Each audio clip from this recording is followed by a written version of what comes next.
Добар ден, почитувани. Ова е стартот на магазинот за родителство 0+ месеци на телевизија Телма.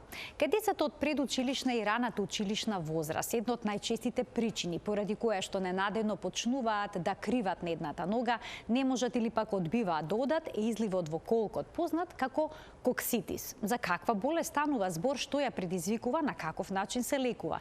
Станува ли збор за ревматско заболување? Кај некои деца, стрептококната бактеријска инфекција на грлото може да доведе до ревматска треска, од што зависи дали ќе настрада срцето или пак дали детето ќе добие постстрептококен артритис. Колку се чести ревматските болести во детска возраст, ќе запрашаме магистар доктор Бети Ѓуркова Ангеловска, специјалист по педиатрија, субспецијалист по педиатриска кардиологија во Аџибадем Систина. По блокот реклами ќе ги откриеме сите работи поврзани со овие проблеми во детството.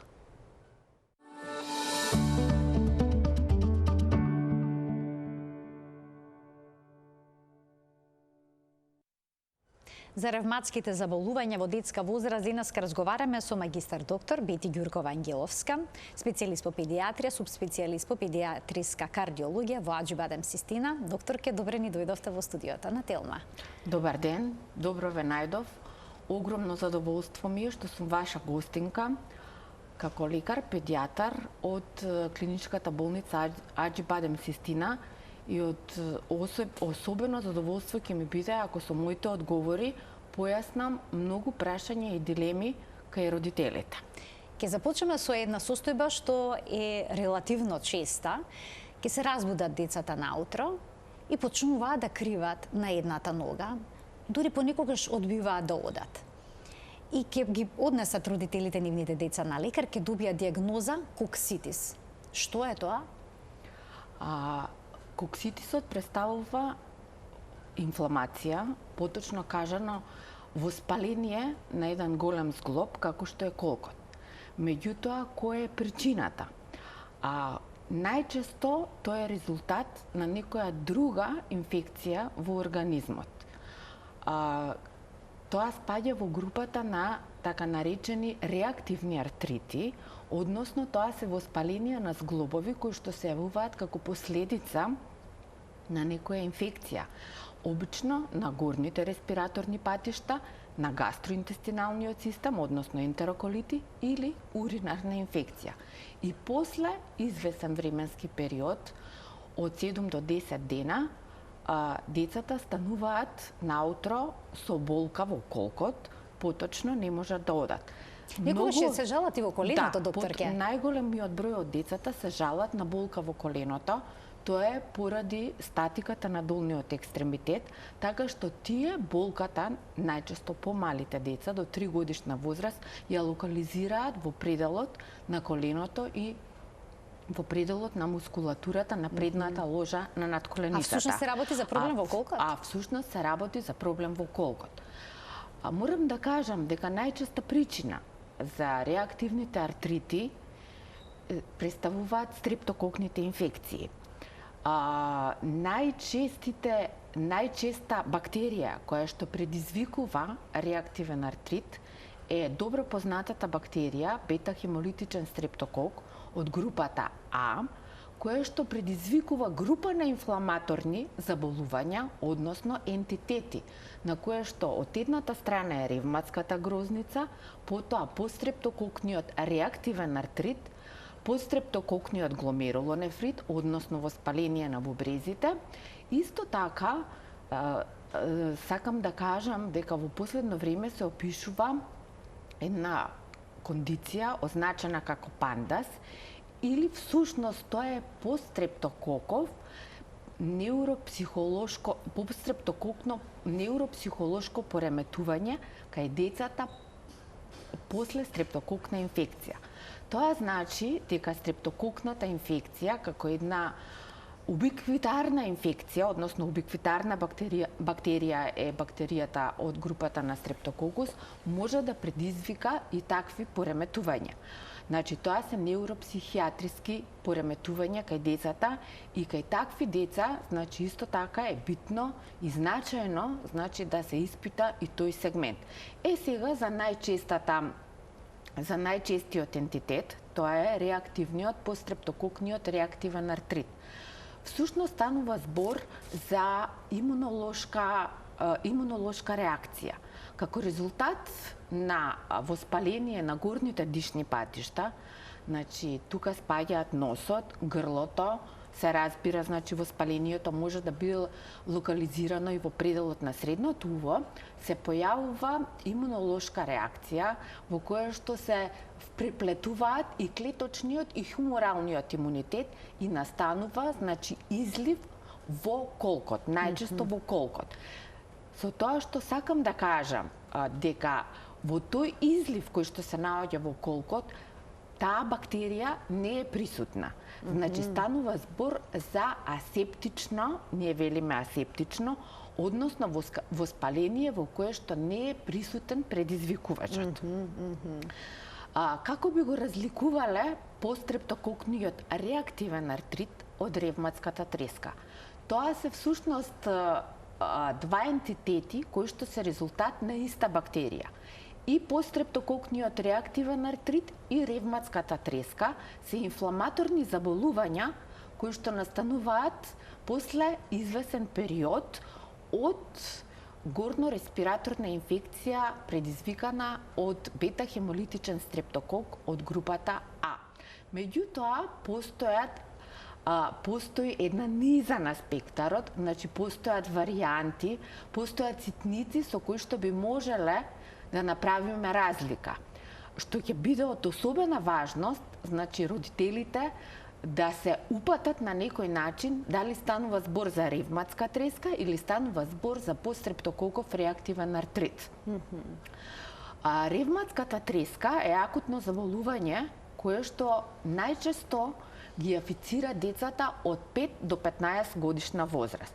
Тоа значи дека ако се појави оток на некој зглоб или накривување, како што рековте, неможност да се оди кај дете до 5 годишна возраст, најчесто станува збор за реактивен артрит, затоа што ревматската треска за кокситис всушност. Затоа што ревматската треска е резервирана за децата од таа возраста од 5 до 15 годишна возраст, додека пострептококовиот артрит има бимодална појава што се однесува до возраста, значи се јавува од 8 до 12 годишна возраст и кај адултната популација. После исто така, од голема важност е временскиот период кога се појавило воспалението на зглобот во разликувањето на ревматската треска од реактивниот артрит. Ревматската треска се јавува најчесто после 2 недели од прележаната горно-респираторна инфекција со бета-хемолитичен стрептокок, додека пострептококовиот реактивен артрит се појавува после 3 до 4 недели после прележаната горно-респираторна инфекција. Значи, тоа е една низа во спектарот. Друга разлика е зафатеноста на зглобовите. Ревматската треска, значи морам да опишам диференцијално диагностички, како што велиме ние лекарите, или да на тој начин ги кажувам разликите меѓу овие две различни заболувања кои што се всушност последица на една иста бактерија. Кај ревматската треска се појавуваат отоци на големите зглобови и тие отоци ние велиме шетаат, односно тоа се мигрирачки. Еден ден детето го боли лактот, другиот ден рачниот зглоб, потоа колкот го боли, па коленото го боли и болката трае 3 до 4 дена. Додека кај пострептококовиот реактивен артрит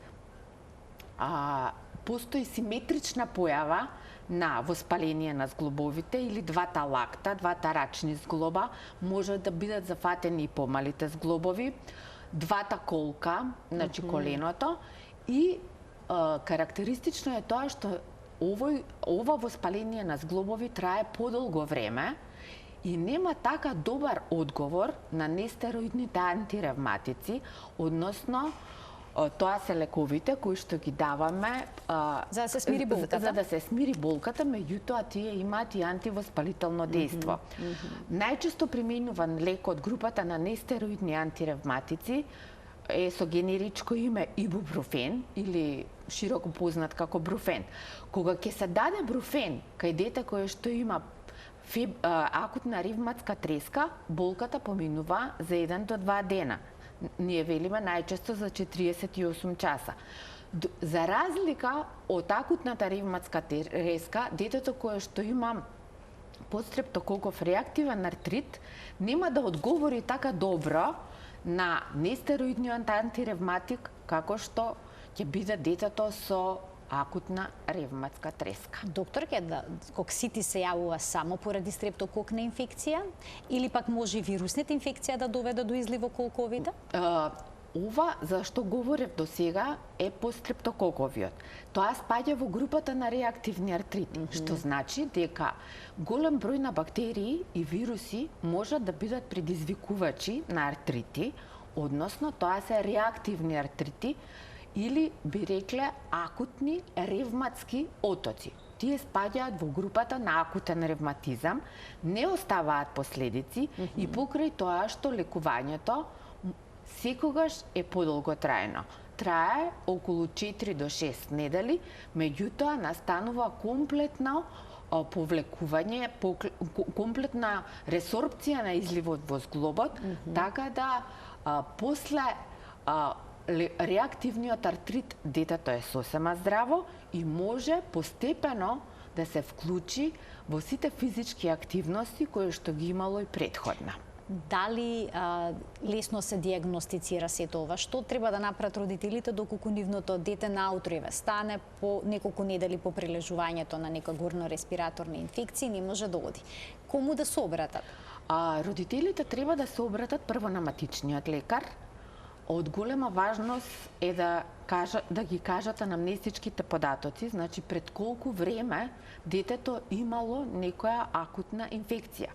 Меѓутоа, исто така е важно да кажам дека можеби таа акутна инфекција да помине и непрепознаена од страна на родителите. Затоа што лесните вирусни инфекции не секогаш се препознаени од страна на родителите. Дури и децата, значи тие што се разбира на помала возраст, не можат да кажат дека нешто чувствуваат. Тоа е значи она што треба да го направат родителите се лабораториски анализи и задолжително да се обратат кај матичниот педијатар, кој што потоа ќе ги упати на ортопед, ќе се направи неинвазивно испитување, значи ехосонографски преглед на зглобот, најчесто нели на колкот, за да се утврди дали постои проширување на синовијалната мембрана, односно меѓу двата листа на синовијалната мембрана, дали е проширен зглобниот простор.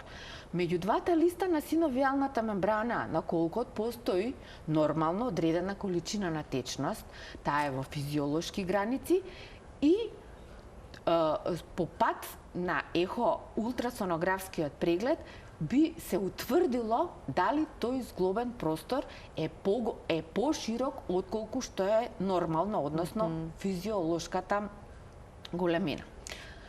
Се препорачува децата, се извинувам што ве прекинав, се препорачува децата да мируваат во тој период? Да мируваат.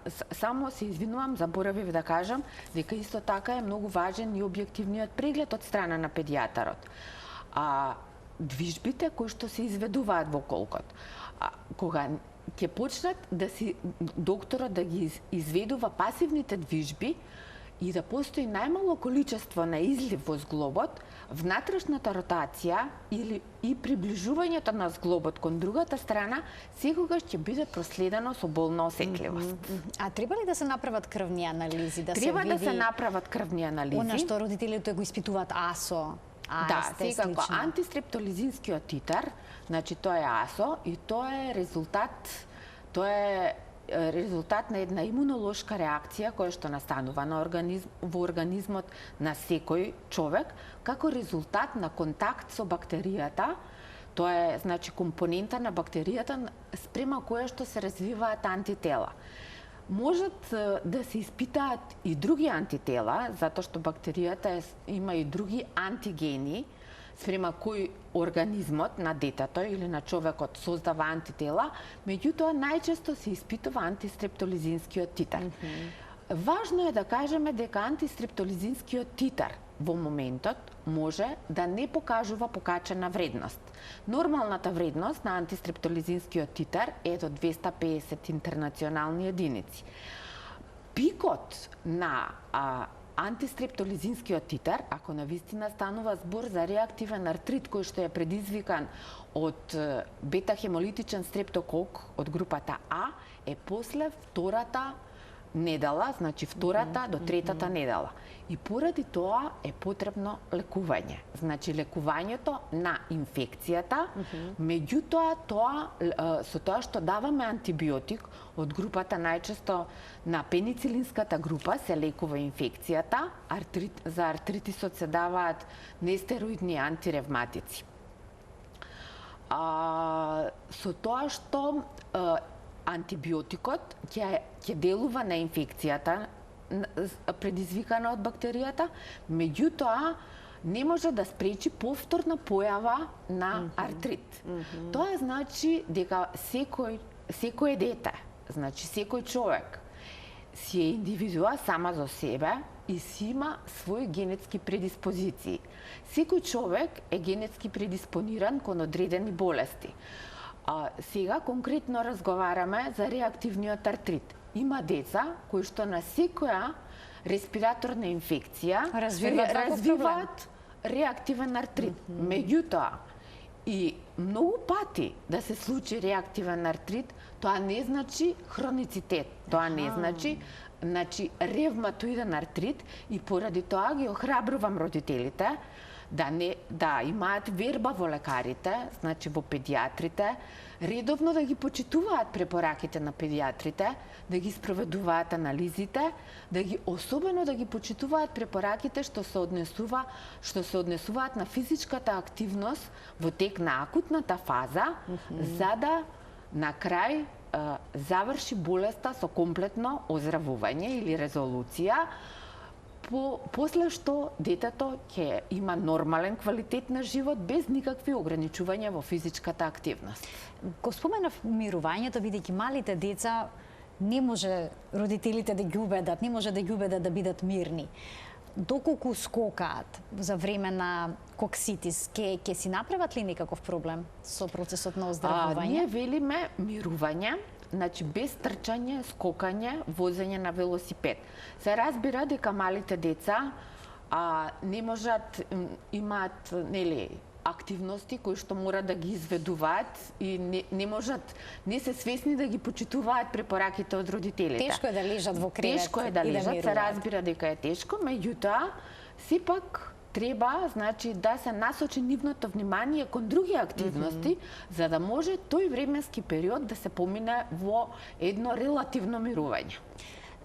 Значи, упативте една смирувачка порака до родителите, повторувачките кокситиси не се нешто што ќе остави трајни последици по здравјето на нивното дете. Се разбира, да. И да се повторат, после секоја респираторна инфекција, ние велиме секој дете има право 5 пати во годината да се разболи, да има, значи, респираторна или гастроинтестинална инфекција и 5 пати да има реактивен артрит, тоа не значи хронична реума. Хроничната реума е сосема друг ентитет. Меѓутоа, ние разговараме за акутниот ревматизам и, како што спомнавме, на едната страна е акутната ревматска треска. Тука треба вниманието на родителите, на матичните лекари, на педиатрите кои што работат во клиничките болници, да биде на повисоко ниво. Затоа што акутната ревматска треска е болест која што не остава последици на зглобовите. Ние велиме дека ги гали зглобовите, значи, онака во жаргон кажано, меѓутоа дека го гризе срцето. Затоа што ревматската треска може да доведе до воспаление на срцевиот мускул и на внатрешниот слој на срцето, на ендокардот, на залистоците, посебно се афицирани митралната и аортната валвула. И повторно ќе кажам, од генетската предиспозиција на детето зависи дали ревматската треска ќе помине само со зафатеност на зглобовите или бидат зафатени, значи ендокардот и миокардот на срцето. Има ли семејна предиспозиција оваа Да, болест? постои семејна предиспозиција. Семејната предиспозиција е токму она што викаме генетска предиспозиција, затоа што секое дете ги наследува гените од своите родители и затоа постои семејна предиспозиција. Ревматската треска е поврзана и со други фактори на средината, поврзана е со социјалниот статус, поврзана е со начинот на исхраната, со условите на живот и за тоа, значи, постои во трудовите се рангираат земји каде што постои висок ризик од појава на ревматска треска, тоа се обично земјите кои што имаат понизок социјален статус на жителите и земји каде што ревматска треска речиси не постои. Ќе ги поканиме и гледачите да се вклучат во денешната емисија во магазинот за родителство 0+ месеци на телевизија Телма. Почитувани, од овој момент ќе имаме еден контактен сегмент. Слободно јавете се во програма и поставете прашање кое што се однесува на темата на кое што денеска говориме. Пред малку опфативме што е тоа кокситис, а сега ќе продолжиме детално со ревматската треска, за која што веќе појаснивте, докторке, дека има некоја семејна предиспозиција. Сега во семејствата каде што постои таква предиспозиција, сигурно постои страф од ревматска треска и некаков поттик да се спречат тие епизоди кај нивното дете. Постои ли начин, ако превентивно се дава антибиотик при секоја вирусна инфекција, при секоја бактериска инфекција да се спречи ревматската треска? Дали превентивното давање антибиотик го спречува превентивното давање на антибиотик само доколку станува збор за бактериска инфекција? Да се направи бриз од грло и од нос и доколку се изолира бета-хемолитичен стрептокок од групата А, тогаш е потребно лекување. Со антибиотска терапија, се разбира по антибиограм, се даваат, оваа бактерија е осетлива на антибиотиците од групата на пеницилини. Меѓутоа, антибиотикот ќе излечи инфекцијата. А генетската предиспозиција за ревматска треска останува. Меѓутоа, тоа не значи дека детето ако се излечило од горнореспираторниот инфект кој што е предизвикано од бета-хемолитичниот стрептокок, нема да добие ревматска треска, меѓутоа се намалува веројатноста да добие ревматска треска. Затоа што и покрај лекувањето ревматска треска може да се појави.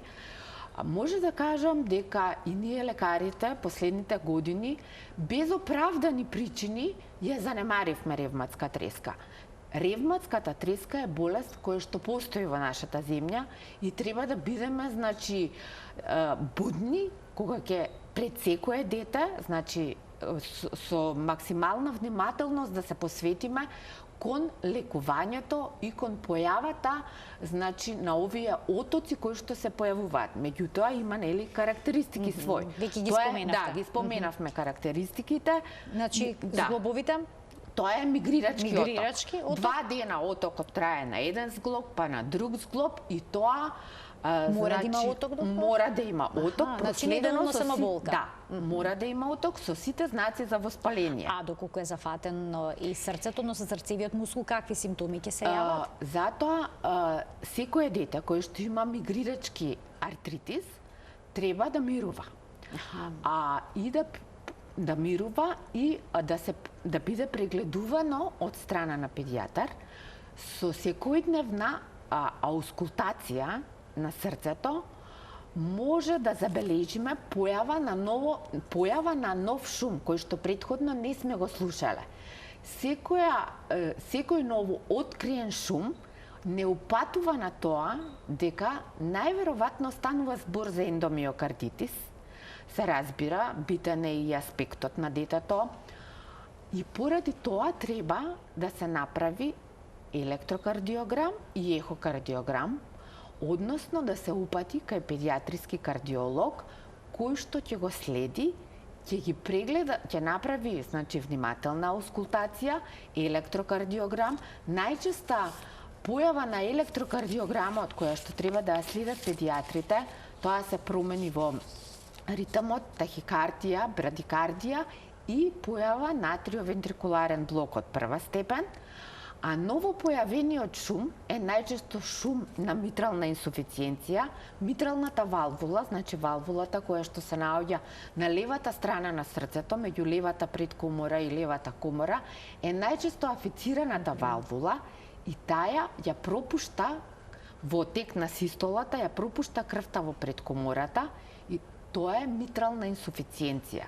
Има карактеристичен шум, шумот е мек, систолен, по левата парастернална ивица и пропагира кон аксилата.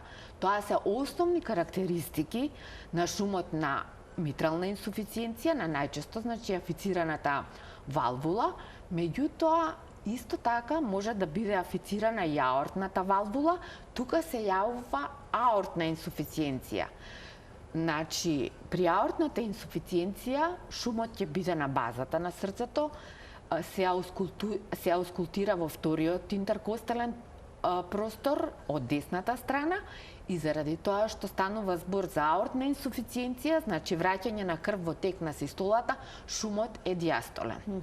Значи тоа треба да се препознае на се препознае и да се третира потоа на каков начин, доколку се зафатени во оние залистоците.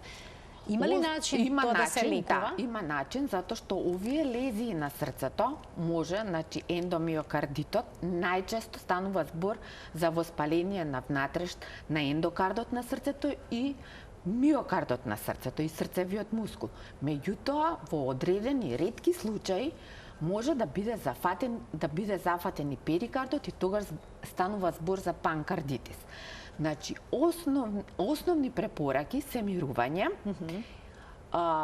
и во тие случаи се даваат антиинфламаторни медикаменти од групата на системски кортикостероиди. Тие имаат антиинфламаторно дејство, антиедематозно дејство, го намалуваат отокот и со секојдневно, значи, постои протокол за нивно давање, се даваат 4 до 6 недели со постепено намалување на дозата, со надеж и со редовно ехокардиографско следење, со надеж дека промените на срцето ќе се повлечат. Значи, ендомиокардитот нема да остави валвуларна мана. Во овој случај станува збор за стекнати мани на срцето. Маните кои што настануваат како резултат на ревматската треска се всушност стекнати мани и тоа се митрална инсуфициенција и стеноза или болест на митралната валвула и аортна инсуфициенција.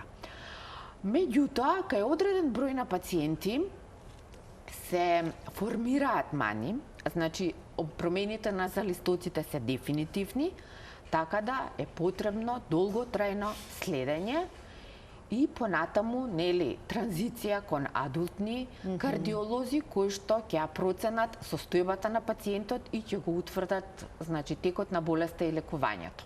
Докторке, доколку некое дете има повторувачки ревматски трески, колкав е ризикот да се јави всушност оштетување на срцето?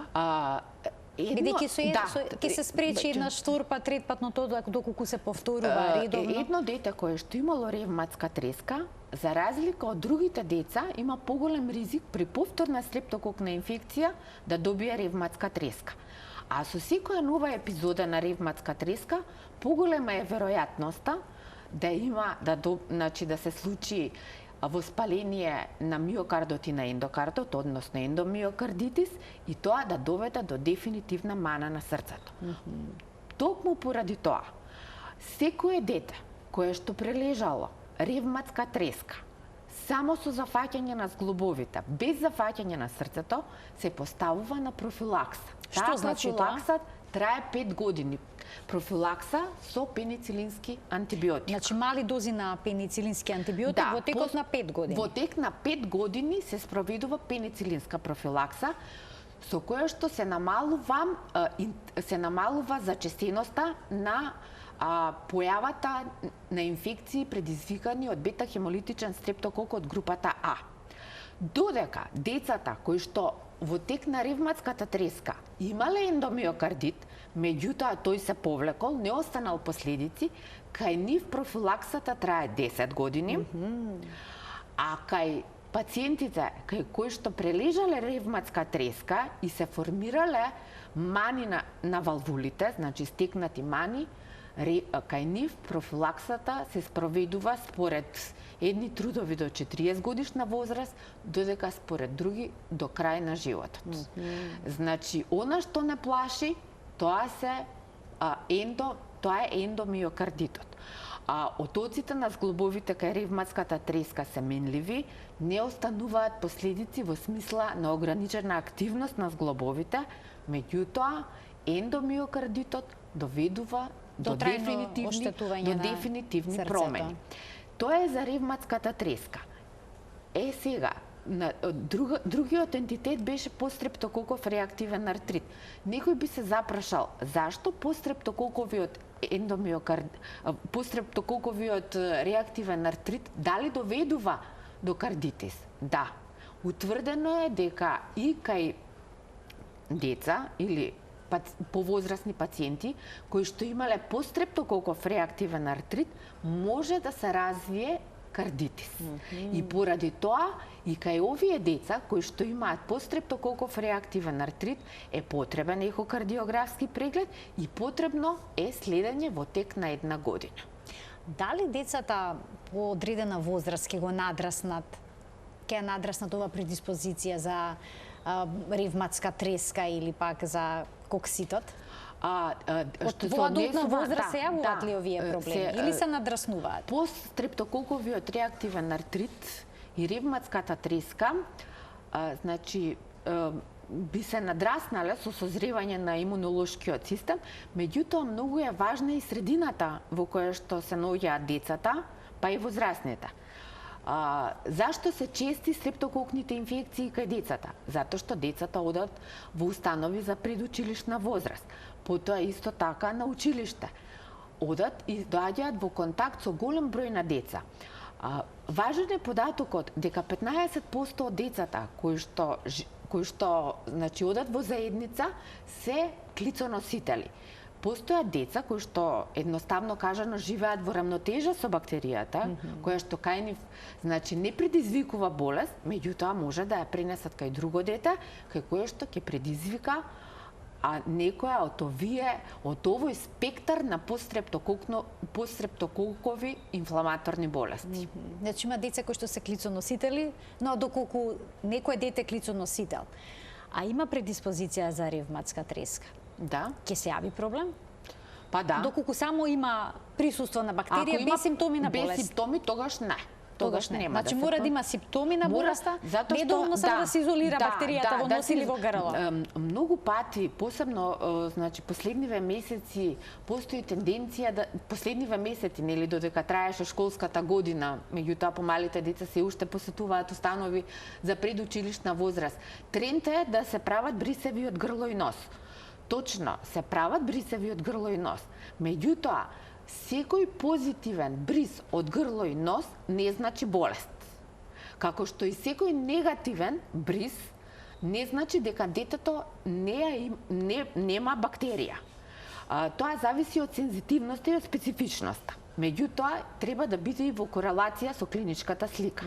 Ако се изолира од грло бета-хемолитичен стрептокок, а детето има знаци за акутна инфекција, и има лабораториски параметри кои што укажуваат на бактеријска инфекција, тогаш треба да ја прифатиме бактериската инфекција и да ја лекуваме по протокол, со што се намалува веројатноста да се развие некоја реактивна инфламаторна болест. Дали е возможно потполно опоравување кај децата кои што имале ревматска треска што ги зафатила и зглобовите и срцето? Можно е потполно опоравување кај децата кои што имаат ревматска треска без кардитис и кај децата кои што имале ревматска треска со кардитис кој што не оставил трајни стекнати мани на, реков, најчесто на митралната и на аортната валвула. Што ова значи за квалитетот на нивниот живот? Тие смеат да спортуваат, да речеме? Смеат да спортуваат, имаат нормален квалитет на живот. Сите спортски активности им се дозволени? А доколку е зафатена некоја од валвулите? Тие што имаат зафатени, значи имаат формирани лезии на срцето, стекнати мани, кај нив постојат ограничувања во физичката активност. Дори постојат и препораки тие деца да не учествуваат на часовите по физичко воспитание на училиште. Кога ќе бидат возрастни, може да се јават некои рецидиви од болеста? Може да се јават, да. Во каква форма? Може да се јават рецидиви со тоа што ќе се јават промени на валвулите, на зафатените валвули, на митралната валвула. Ние велиме тоа е митрална болест, а таа митрална болест вклучува и митрална стеноза и митрална инсуфициенција. Тие со текот на времето се зголемуваат и доведуваат до оптоварување на срцето и дефинитивно до срцева слабост. Меѓутоа, зборам кај мал дел од луѓето кои што од адултите кои што во детска возраст прележале ревматска треска со стекната мана и кај нив, покрај медикаментозно лекување, постојат и други посовремени начини на лекување, хируршко лекување, со што се продолжува животот и се подобрува квалитетот на живот. Колку често се јавува ревматска треска кај нас? Споменавте дека не се зборува пречесто, некако дека е занемарена. Занемарена, да, зошто тоа се случи? Затоа што се случи занемарување на ревматската треска, затоа што од една страна сметаме дека живееме во земја со повисок социјален статус, меѓутоа се уште постојат за жал категории на семејства кои што живеат во пониски социјални услови, каде што постои всушност е еден од факторите за предиспозиција за појава на ревматска треска. И рековме, ако постои дискрепанца меѓу стекнатите мани на срцето и ревматската треска. Затоа што најчеста причина за стекнати мани на срцето, а постојат луѓе, односно адулти со стекнати мани на срцето. И тие во најголем број од случаите се должат на ревматска треска. На нешто, на болест, на ревматска треска која што поминала во детската возраст непрепознаена или несоодветно лекувана. Затоа е важно навремено да се препознае и да се лекува, да се лекува и да се дури доживотно. Да, кај тие што имаат формирани валвуларни лезии. Сега има и уште една форма на артритис, тоа е јувенилниот артритис.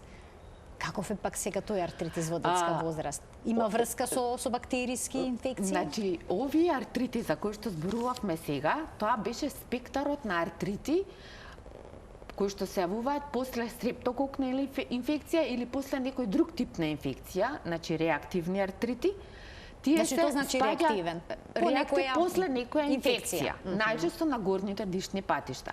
И тие се спаѓаат во групата на акутни ревматизми.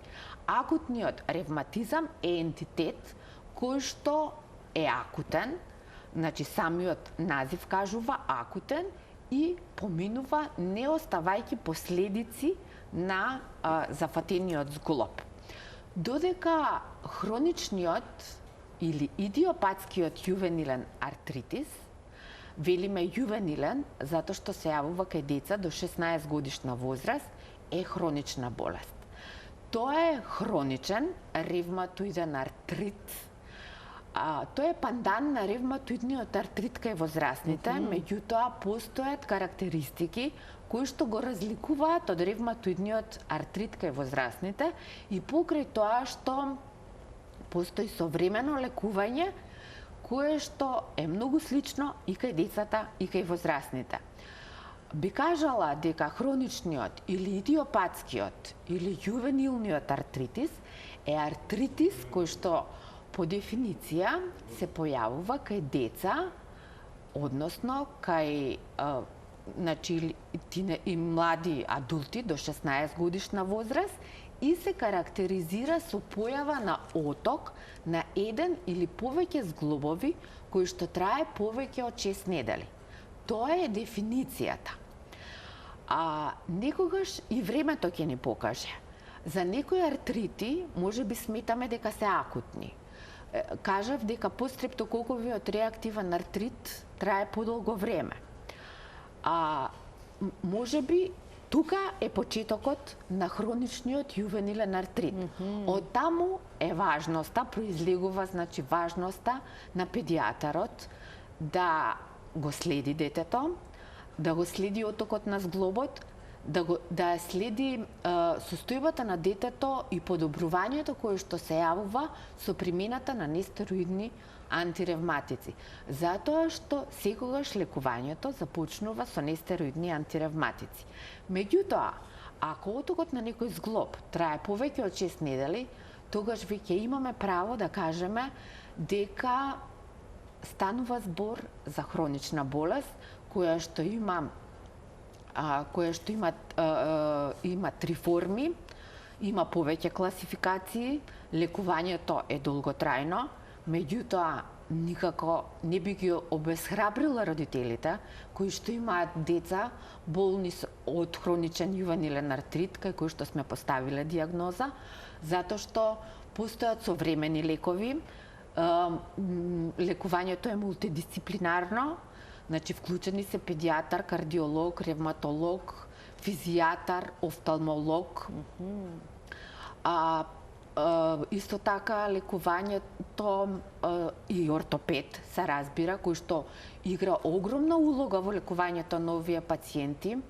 Постои медикаментозна терапија, постои терапија која што се аплицира интраартикуларно, постои цела група на лекови кои што ги велиме лекови со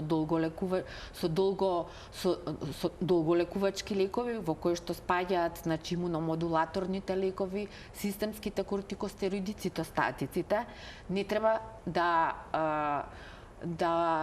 треба да се надмине верувањето кај родителите дека ако на некое дете со хроничен јувенилен артрит му дадеме цитостатик, дека станува збор за друга болест, затоа што цитостатиците се лекови кои што се даваат и кај реумата, кај реуматоидниот артрит.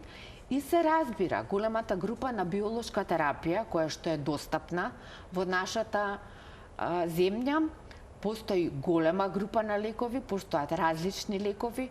Во современата медицина речиси секојдневно се тестираат лекови кои што спаѓаат во групата на биолошките лекови и се строго насочени спрема оние медиатори на воспаление, значи бидејќи станува збор за еден хроничен инфламаторен процес кој што е многу сложен и тие таргетно делуваат на тие инфламатори, кои што значи го поттикнуваат воспалението и на тој начин доведуваат едно до смирување на воспалението, меѓутоа друго што е многу важно, го подобруваат квалитетот и трето, исто така многу важно, и го спречуваат оштетувањето, односно радиолошката прогресија на болеста, го сочувуваат интегритетот на зглобот и со тоа ја намалуваат инвалидноста на овие пациенти, ја би рекла деца, и со тоа овие деца имаат нормален квалитет на живот.